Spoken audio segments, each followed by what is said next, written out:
What's up, everybody? Metal Dave here, along with my co-host Jason McMaster, bringing you another episode of the Talk Louder podcast. Today, we are joined by Marc LaBelle, a vocalist from Dirty Honey, and also guitarist John Notto. Dirty Honey is an amazing young rock and roll band out of L.A. Of course, you're familiar with them. They've done amazing things in such a short time. They've only been together since 2017, so what, 7, 8 years? And a good bit of that was interrupted by COVID. So when you factor in what they've done in the amount of time they've done it, it's pretty amazing. I mean, these guys... I would say they're just killing it like a motherfucker. Okay. Yeah, they're just killing it right now because, I mean, you know, forming a band in 2017 and you got a #1 and you've toured the world already in 7, 8 years. It almost doesn't happen anymore. Right. Yeah, good point. First band in history to be independent and top the Billboard mainstream rock charts. Absolutely unheard of. Yep. They've done that. They've got another album out that followed their debut. The second album is called Can't Find the Breaks. You can look for that. And today they're here to talk to us about the live album that just came out. It's called Mayhem and Revelry. It's a 16-track live album recorded across North America and Europe. It also features, alongside of it, there's a video companion that you can find on Dirty Honey's YouTube channel. 4-part video series, sort of some behind-the-scenes stuff. I've seen part 1. It's really cool. So, yeah, the whole live package, and they are a very live band, so it's appropriate. And I'm just happy that a band is out there still kind of doing the Aerosmith, Nazareth, Humble Pie, Bad Company kind of vibe. You know? I was going to say, I feel like they're also touring with the right bands, you know, Slash and just bluesy hard rock, you know, the Crows and all that stuff. They've done a lot of work with hard rock bands. So the pairings, just as far as the tour information that Dirty Honey supporting, you know, blah, blah, I always went, that's a great bill.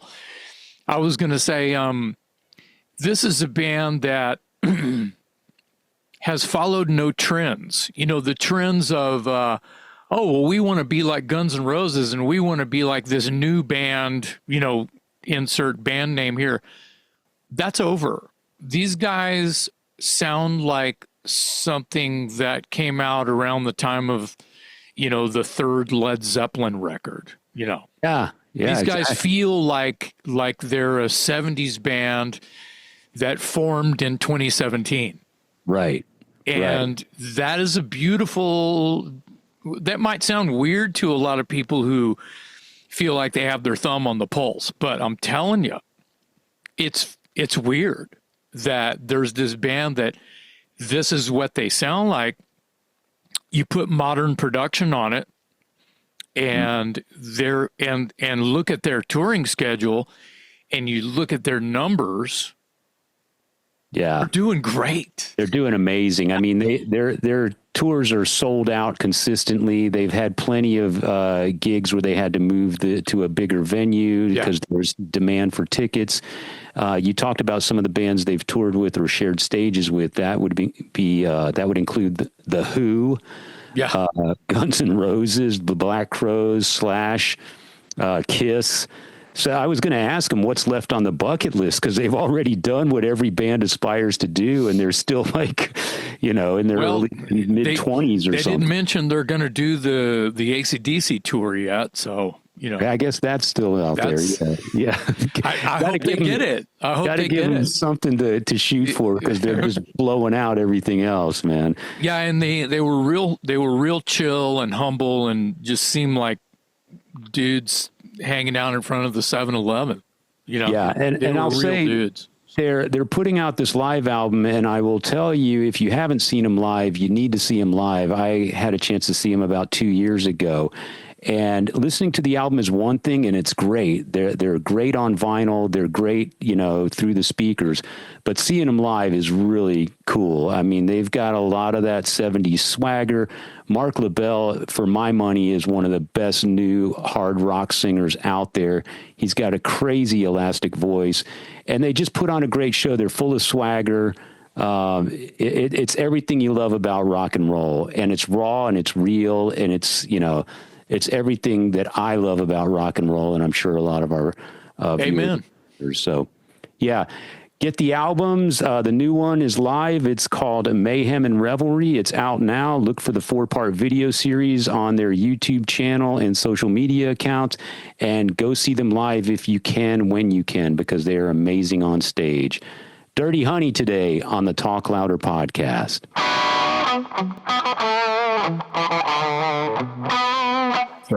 Thanks so much for joining. We appreciate you being here. I know we don't have a whole lot of time, but you've got a new album coming out tomorrow, but by the time this airs, it'll already be out, so we'll call it Out. Double vinyl, also available on CD, going to be available on the streaming. It's called Mayhem and Revelry, appropriately titled, I might add.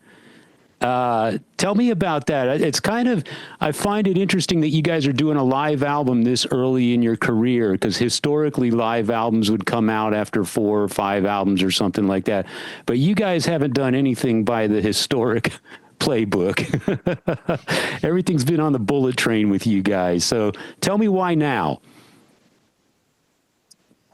I think obviously touring relentlessly like the last 5 years, and we made a slight adjustment in the gear we were using, the mixing console for the live shows, and we specifically got it to record stuff. And I think in the age of social media and everything, it's good to just have like good recordings of your shows. And that was kind of the starting point for getting that piece of gear. And as we started listening to ourselves and listening back to shows, we were like, this is starting to shape into something, and maybe we can pull off a real live record. And then, 65, 70 shows later or whatever, we started sort of cherry picking our favorite performances along the way. And obviously it's something we're proud of, or we wouldn't have done it. But I think, again, in this day and age, like most bands and artists aren't performing 100% live. We are. And I think it's thank God, worthy the showcase, Yeah. Yeah, absolutely. I had a suspicion that the reason you put out a live album so early in your career is so you could take a break. You guys have been on the road nonstop. I'm surprised to find you at home today, not doing this from a hotel room or something. Yeah, those days are rare. When's the last time you guys played a show that wasn't sold out? Oh, there's plenty of those along the way. Yeah, what? That was, wait, what? I was like, that's a pretty rad question. Well, they've done entire tours where every gig is sold out. Yeah, and, that's true. A lot of times it's like a new market that's further out of the reach. Mm. If it's like, whoa, this reminds us of the early days. Like, I don't even know. We kind of skipped, to be honest, we skipped playing rooms.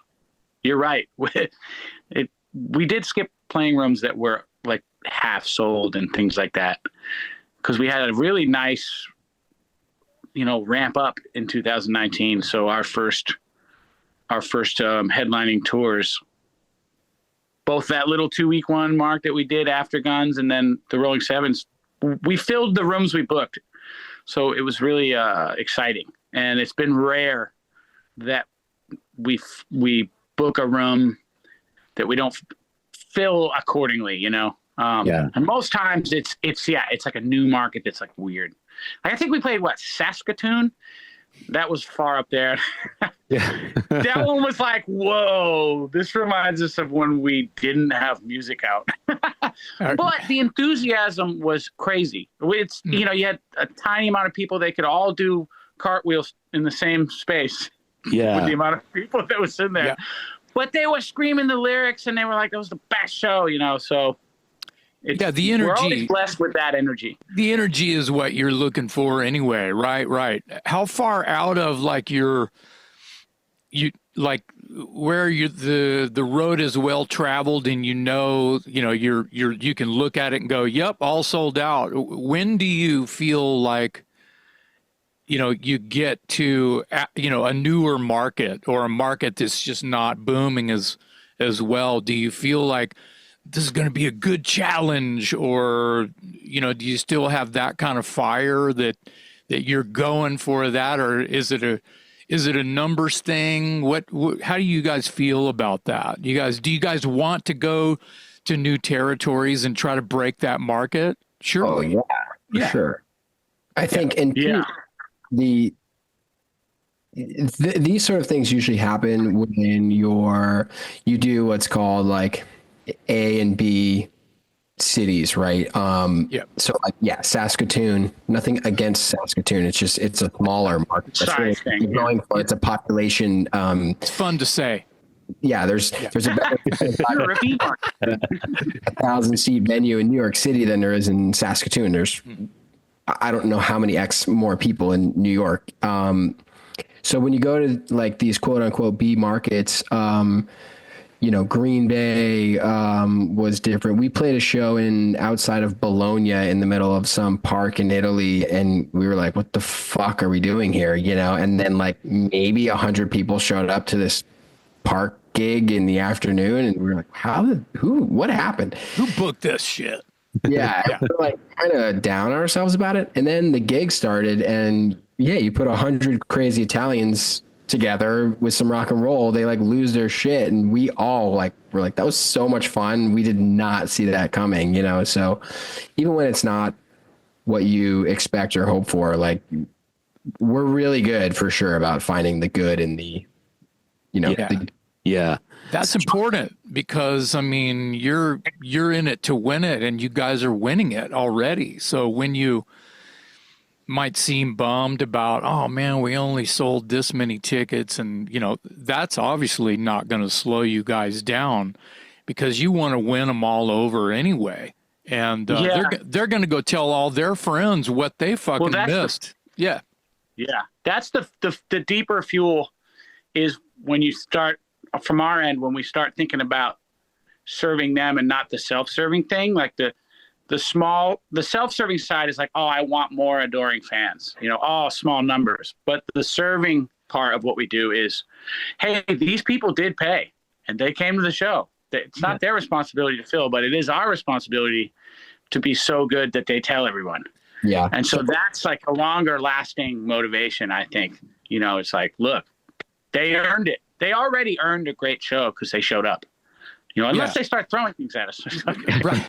A lot of respect for that. I mean, that sort of going, like when you got to put a shovel in your hand and dig a ditch to build what you're trying to do. That's what I mean. Really, what I mean by in it to win it. And I meant zero disrespect when it sure does fucking look good when the T-shirt, all the dates are just bulleted with sold out, cross out. Right? Yeah. Sure. We've never done that, have we? I forgot that people do that. We should. You guys should be doing that. That's what I mean. Yeah. I mean, take the bowling trophy, please. And it's true.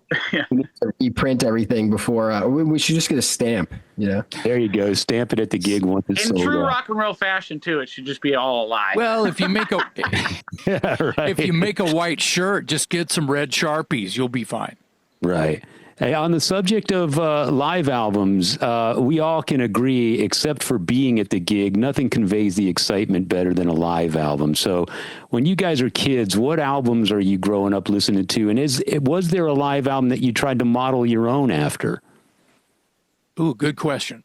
The big one for me was Aerosmith's A Little South of Sanity. That was like just a cornerstone of my just listening pleasure, like throughout my life so far. And AC/DC Live. Those are just two really, really great ones that have really stood the test of time for me, Yeah.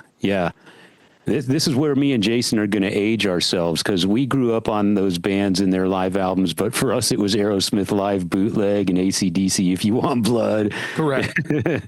Those were two, but I just, for some reason, like the generation of the season of Aerosmith that I grew up with really was more represented in A Little South of Sanity. And I had every, famously, I had every Aerosmith record by the time I was like 11. So I had them all, but yeah, A Little South of Sanity for some reason just stuck. Yeah. It being a dual disc thing, just being able to like leave it in the car and have that much music was probably where it was all stemming from, you know? Yeah. Yeah. John, what about you?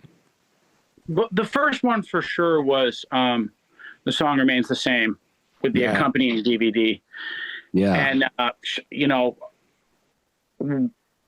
yeah, that was the first big one. And that was really cool because I could watch it and then also, so I'd learn all the moves and then I would air guitar in my bedroom to the soundtrack, you know? Yeah. Yeah. Which was different. They had chosen some different songs for the movie than the album, but that was the first big one for sure. I mean, I listened to that insane amount of times. Wow. The DVD was like your workout tape, bro.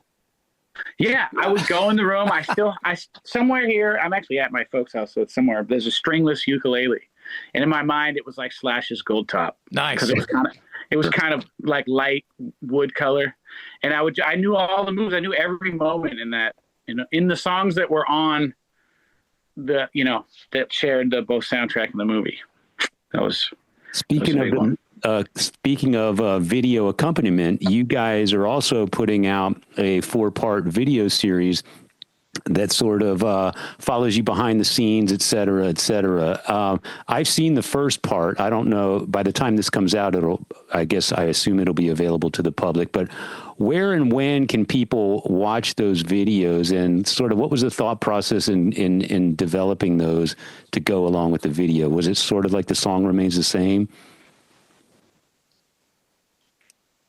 I think it was not as direct like that, but just the whole team was like, we should put something else out with it. And I think Mark had presented the idea of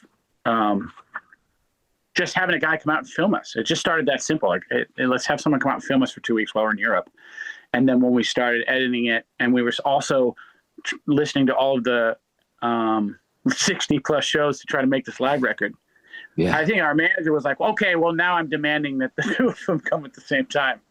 And it just, because he's working from that, many years of experience, is probably pulling from that playbook. And I think we've been good about that generally anyway. We're pretty good at like packaging things. It's not always just one random thing. Feels like anyway.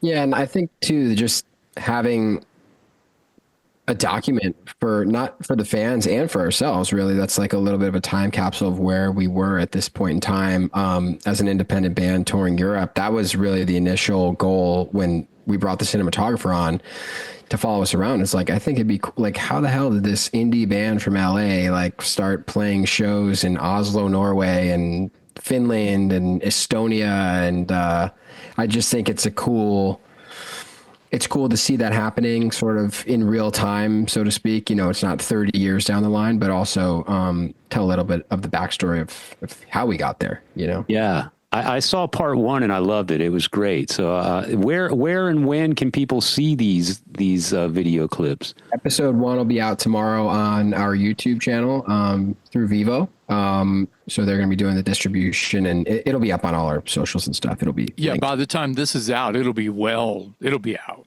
Right. So go look for it on their social media and their YouTube channel. I can't wait to hear the live record. I went back because I've heard you guys before, and I'm old and I'm slow. But when I heard you guys, you're in your prime, man. You're kicking, dude. You're right. dude.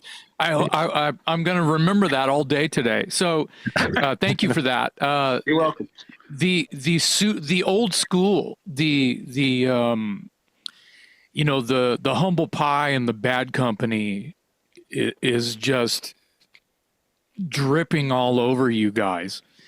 And of course there's the Zeppelin, and sometimes the Soundgarden, and sometimes whatever it is, but you guys are a bluesy hard rock band that have elements of the Black Crowes, but to me, you guys don't sound like the Black Crowes. You guys have your own thing, even though it's grown from in the same garden as. You guys ever heard of Cry of Love? Mr. Crow's Garden. Yeah. Do you know Cry of Love? I hear Cry of Love a little bit with you guys. Miles Kennedy told us that comparison when we first started touring with him a little bit, and he who told you that? Miles Kennedy. Oh yeah. Cry of Love is this. Surely you've heard him by now. I have not. Yeah. I don't. Oh yeah. To it. So just check out Peace Pipe.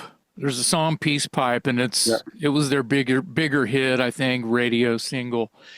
Anyway, and I just love it that you guys are young and taking from these things that guys like us, I should even speak for myself, I'm a few years older than Dave, that Humble Pie was touring with Kiss and Nazareth and all of these bands that were just really bluesy, but they were proto metal. You know, they were a crossover in this roundabout way, and I feel like you guys have a little bit of that.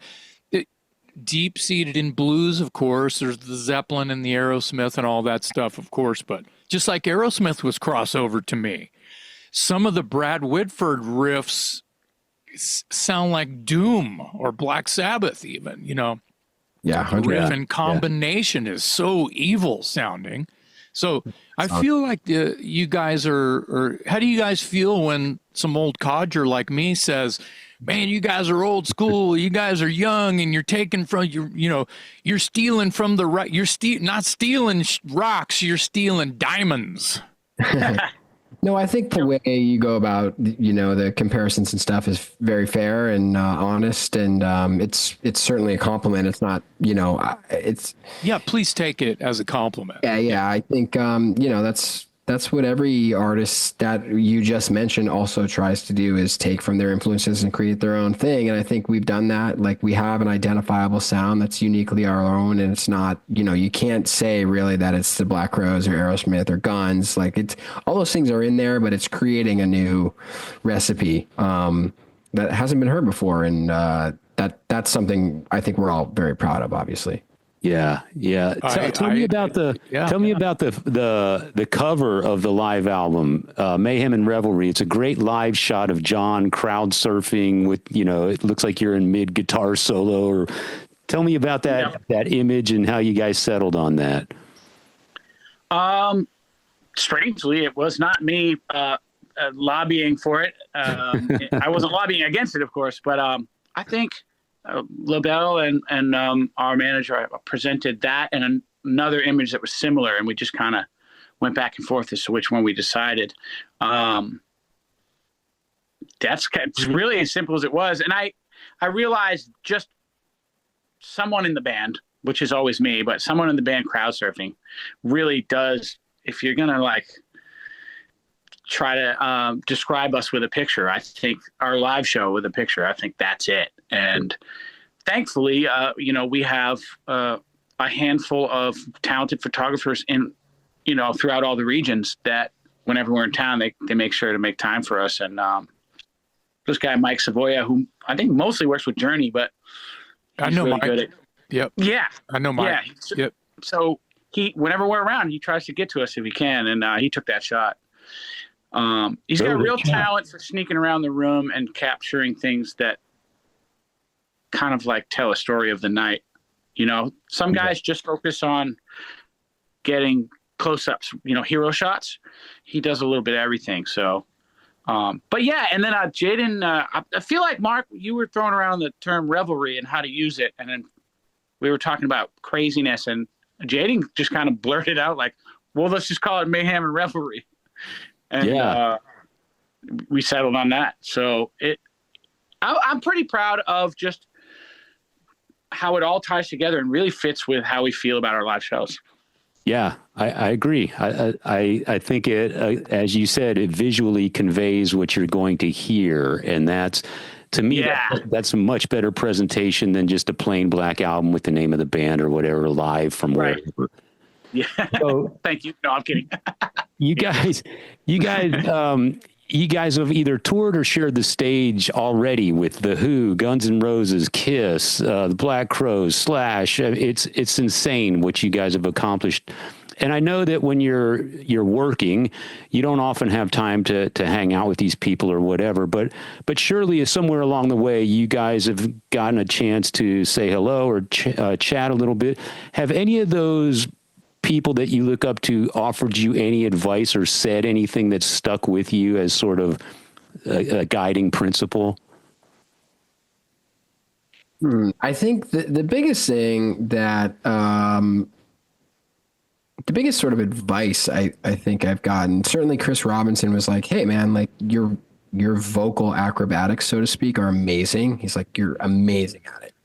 But right. I would say, and this is going back already a couple of years when we toured with them, you know, I think you could work on a little bit more, just like when you're performing to somebody, like perform to them, like look into their eyes and give them a piece of your fucking soul, because that's what's going to connect with people. Like, yeah, of course, like you're gonna get some eyeballs with how high you can sing and, you know, you have such agility and whatever, but people to really feel something are going to need that like soulful sort of connection. And then his brother, Rich, was also like, don't be afraid to stick up for yourself to like your manager, your fucking agent, like, you know, like stick to your guns, like play the fucking music you want to play, the stuff that you believe in, like it's your fucking band, and don't lose sight of that, because, you know, that can get lost a little bit in the shuffle as well. Like, what are you doing, you know?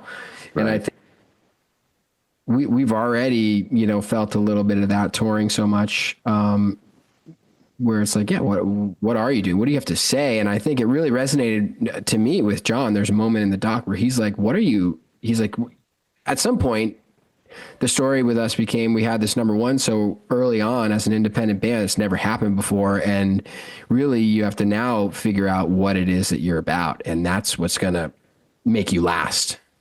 Yeah. What about you, John? Any words of wisdom from some of your tour mates or people you've looked up to that you've had a chance to share a stage with? My memory of somebody who, you know, we were opening for that really took interest in like giving us advice and just checking in on us was actually Mark Tremonti. And that was early on.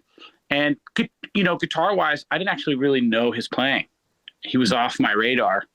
I'd probably only heard the name of Alter Bridge once in my life, you know, and I didn't understand. I was like, oh, the Creed guy, you know, I just didn't know. Mm-hmm. And, but yeah, he was really interested in like meeting, like talking to us. He would like bug us to have lunch with him every day. And he was like the first important person to be like, oh, you will kill in Europe and get on that. Like, go. Like, are you work on that? You know, and he would talk to us about band dynamics and like songwriting dynamics, and he just showed a real interest in us and seeing us do well. And the fact that he did that gave me a lot of like confidence and just you know, inspiration. You know, obviously it was cool to be able to just shake hands with Slash, but I didn't get to meet Saul, you know what I mean? So right. Yeah. And that's just absolutely what I expected, purely because he's just so incredibly famous. Yeah. I mean, yeah. He's in that rare position where he could have rightfully assumed anyone in a band opening for him is most likely a fanboy. You know. Right. Sure. So he has to fine line. And I read all the books. I know he's shy anyway, so I understood that dynamic. But someone like Mark was just like more just chill. And I mean, he would talk business. He would talk, like I said, band dynamics, you know, and just everything. So it was cool. He wanted to geek out with me on guitar licks kind of more than I did, actually, strangely.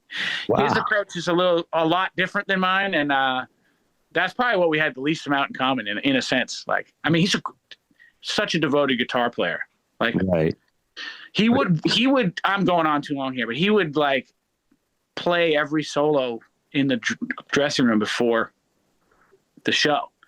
And I was talking to him about that. I was like, that's awesome. That's dedication. He's like, yeah, I mean, he's like, I'm not selling what you're selling. He's like, the kids are coming to see me do that album solo. You know, Right. like the kids are coming to see you and like Slash and that type to like put swagger on it and improvise a little. He's like, I gotta nail this. I was like, all right, fair enough.